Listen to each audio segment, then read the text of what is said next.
everyone.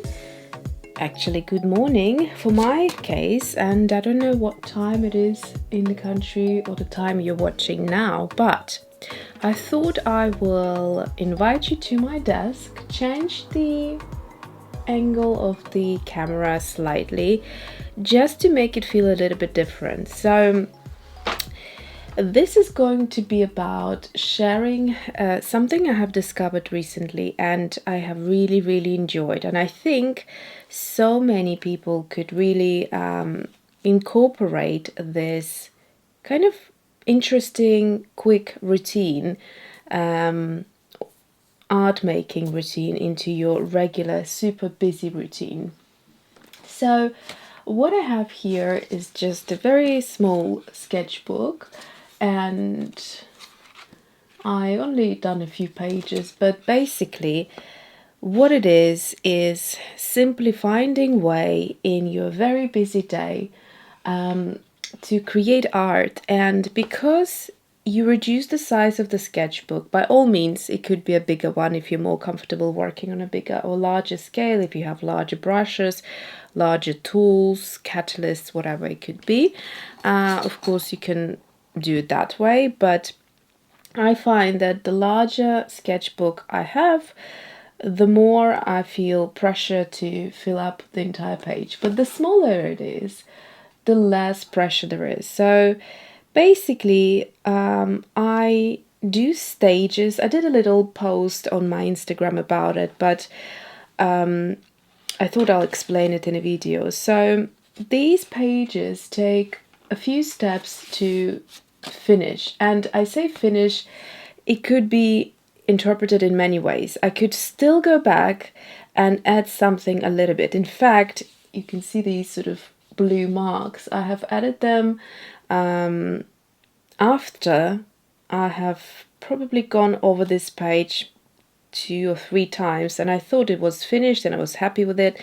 There was no need for anything, but I recently bought a bunch of new Molotov colors, and because I'm trying to incorporate blues in a kind of brown, warm brown color palette lately, I tend to have this craving for winter season. I had it last year, didn't get anywhere, and then this time I want to explore it a little bit further.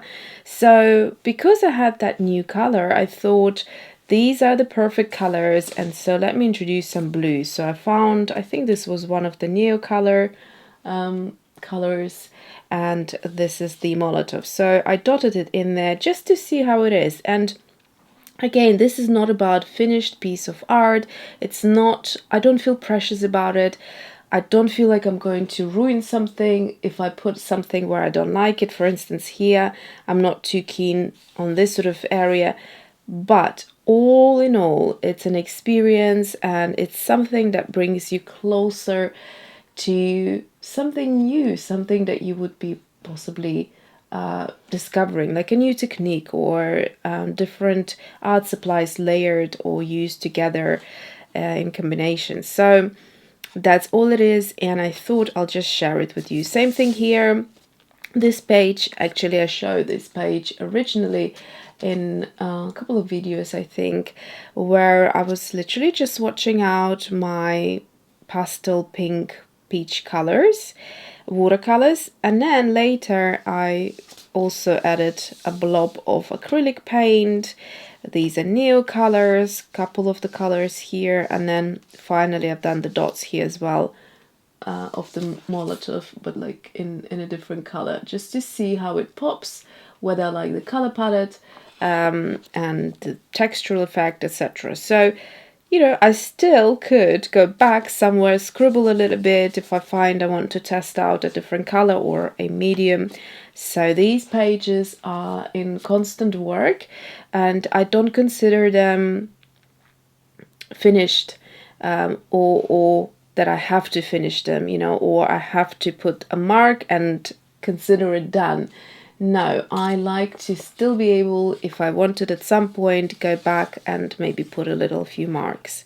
Having said that, there are also pages where I'm actually quite happy and was tempted to add a few marks, but thought I'm better off not doing that, because I have learned a couple of things doing these sort of experimental marks and sketches, and I want to leave it at that, because I feel if I start adding something, it might be distracting from what it is. And besides the point, it is quite busy as it is. And I think you've seen this one. Also, you'll see the dates are all over the place, because that's how I do it. So this is the 6th of October, this was 21st September, 22nd September, 5th October. So I just jump throughout pages, and it really doesn't matter which order they go into. Here, for instance, I started off just swatching acrylic paints, and I thought I liked it.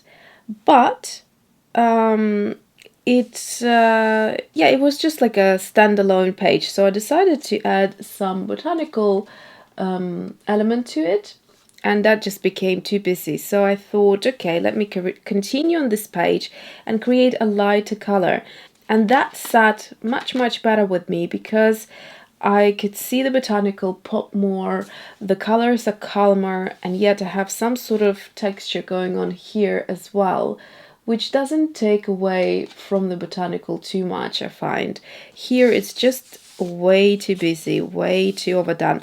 However, I might again put some blobs here later on, and you know, maybe just try to add a little bit something to it, but I think I will leave it to remind myself that this is too busy for me. I don't like it as much as something like that. I have the odd swatching page, which are not that fun considered to these pages. These are almost like artsy swatches. They are swatches, but they're a bit more creative. So here, for instance, they look a bit more like it could be an abstract art, you know, if you just frame that, it could be. This obviously is full on good old swatches, which is nothing wrong with them, but I wanted this sketchbook to be mostly about creative way of combining art supplies and color palettes.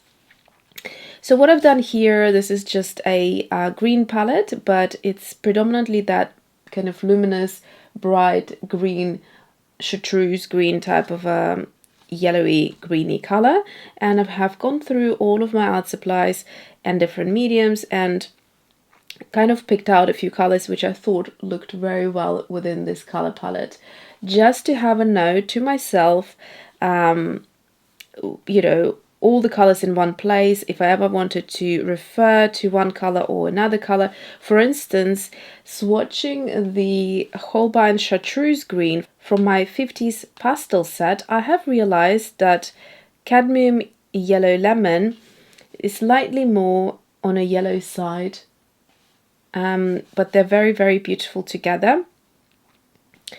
And then also a couple of things I actually added to be used, which is Derwent Inktense Sherbet Lemon. This was a very much surprise color, and I forgot about it until now. So going through your supplies and swatching them on one page, one next to the other, is very helpful. The other thing I discovered was the difference between Neocolor I and Neocolor II. So these are the Neocolors. This is light olive in both of them. So Neocolor I and Neocolor II being water soluble, completely different colors, but within the same, obviously, color family, just, you know, a lot more. There is quite a bit difference there. And then here I was working on a something, I don't remember. Oh, actually I think this was September favorites, where I was picking out colors that I really was using a lot during that month, and considering them as a color palette. So that was quite useful as well. And this is one of the recent videos, and basically I have swatched out the pencils here. This is a comparison of the white pencils. I'm not sure if you'll see this video before the one that I'm filming now, but that's what it is. So today I will go right back to the first page. I always leave it blank until I kind of get warmed up on the other pages and then have a better idea what I want to stick into that sketchbook. So when I start a sketchbook, most of the times I am not decided of what I want to do. However, what I have in mind is I want to explore this color palette a little bit further. So I quite like the idea of the pastel blues with some sort of beige tones and warmer browns.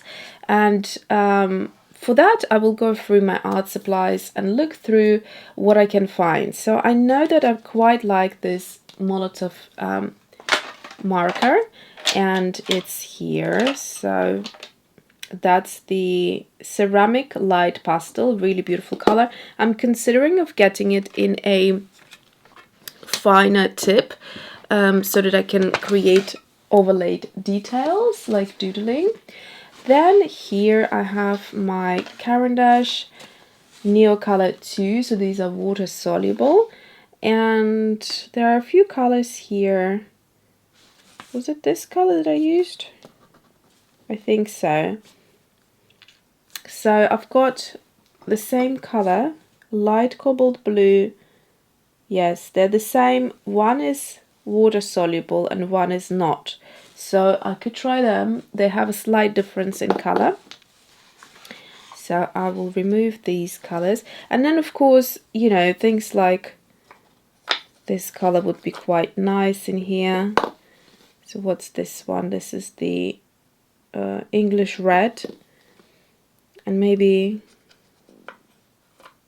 raw sienna, just a couple of colors I'm picking out. It doesn't mean that I will be using all of them, or it might be that I will, you know, go through and get some other colors later just to add to them. There is a gold here from Neocolor I, which I might include as well. And then let's have a look. So this was the swatch card. That's the cobalt, light cobalt blue from the Neocolor IIs. And I know that I had an acrylic paint in a light blue color. So I want to find that.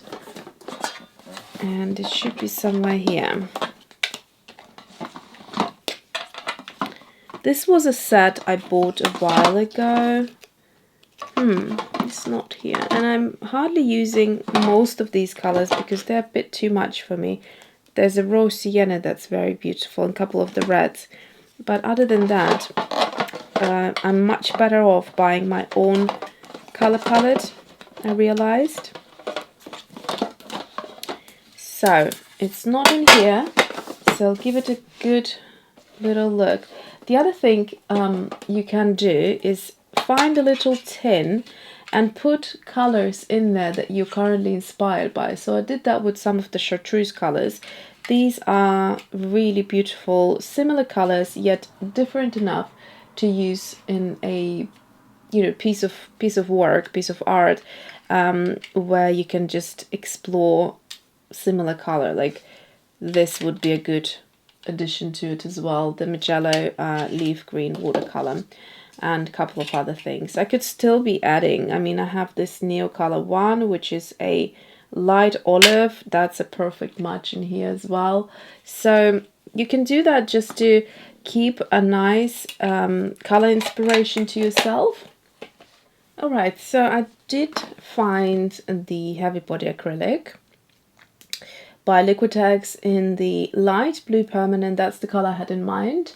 It's a beautiful color and it would sit really nicely, but also I have a titanium white and titanium buff, which means I can lighten the color if I needed to create a more pastel look. So if it's a bit too much, I have the option to do that with, and having a titanium buff just gives it a bit more, I don't want to say like muted, but it just takes the edge of that brightness off.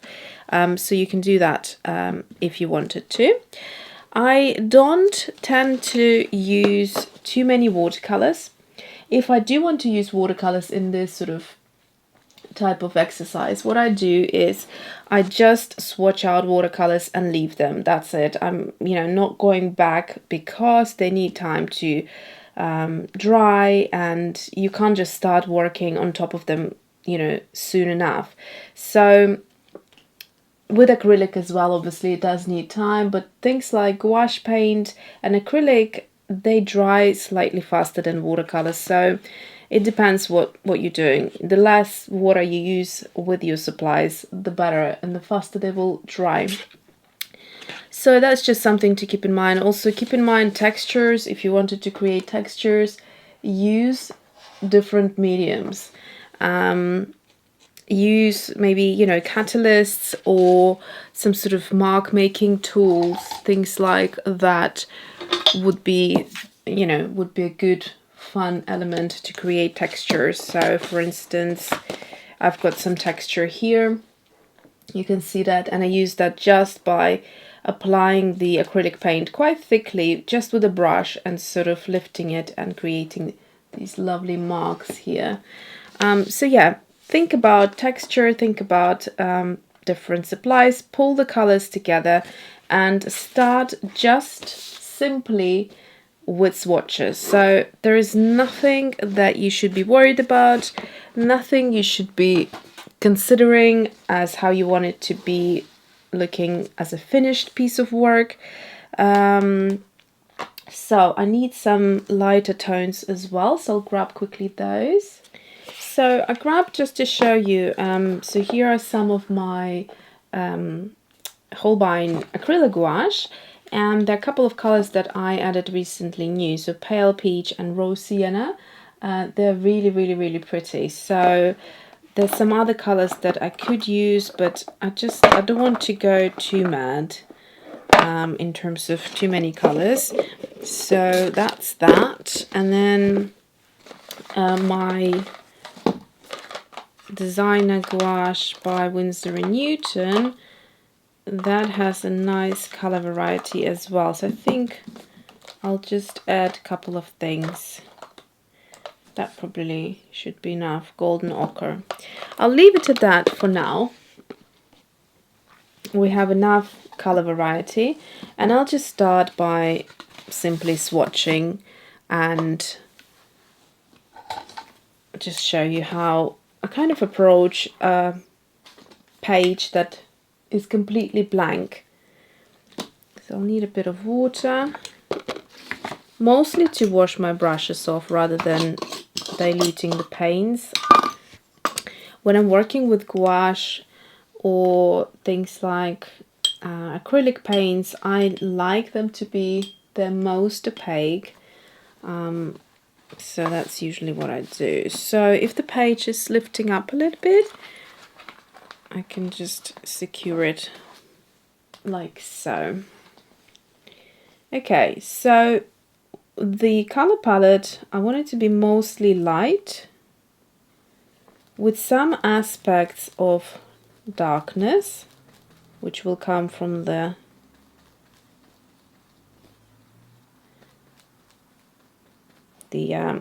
brown colors.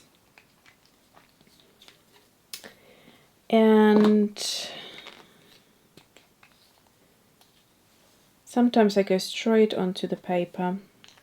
And some few elements of the blue. So the blue I like to be, I'm quite intimidated by blue, I don't know why, but I like blue in small measures.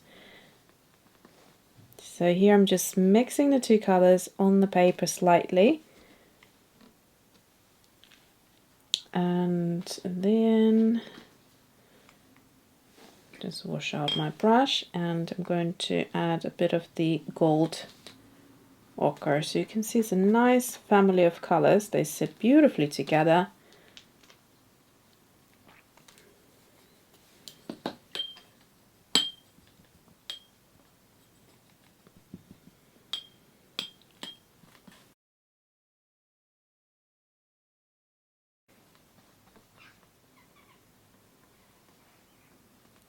So what happens here is that we have two different mediums. This paint, these two, the acrylic gouache, it contains acrylic in there, and so it will inevitably behave differently. Now I decided to change up the shape and go for a round.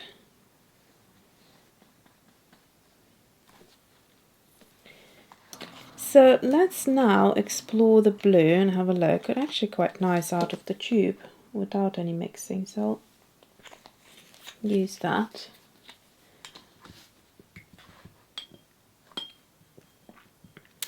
This time actually I'll use my spatula tool just to create a different look.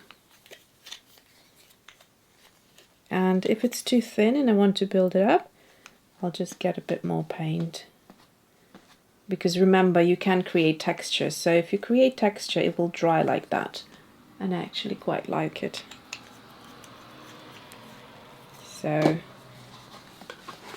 if you like the texture here, leave it like that without smoothing it out, and that will be just adding a little bit more. So we have some dry paint here, as in dry brushed effect, which I quite like. I might explore that a little bit further. And thicker paint as well, so that's both of them I quite like. Okay, so without overthinking anything, I think I would like to create this buff titanium. I will take maybe a bit more of it and just add a larger circle just here. So I'm just going to put it straight onto the paper. So now we're working with acrylic paint.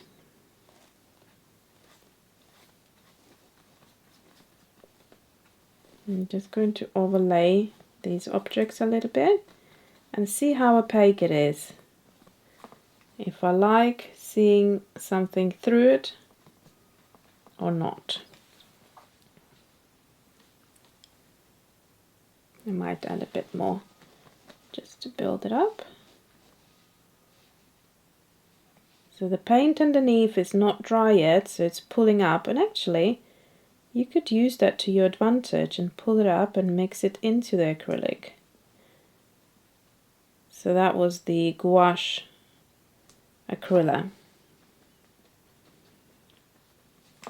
So like that. And it tinted the edge ever so slightly, which I think is quite pretty. And I think I will leave it at that. So if you're not certain, if you still want to keep on adding something, maybe I'm thinking this corner I could do just to kind of balance it all. Sometimes it's better to leave it at least for a few minutes and then come back and add something. So that's exactly what I'm going to do now. And then we'll decide if we want to still keep on adding things.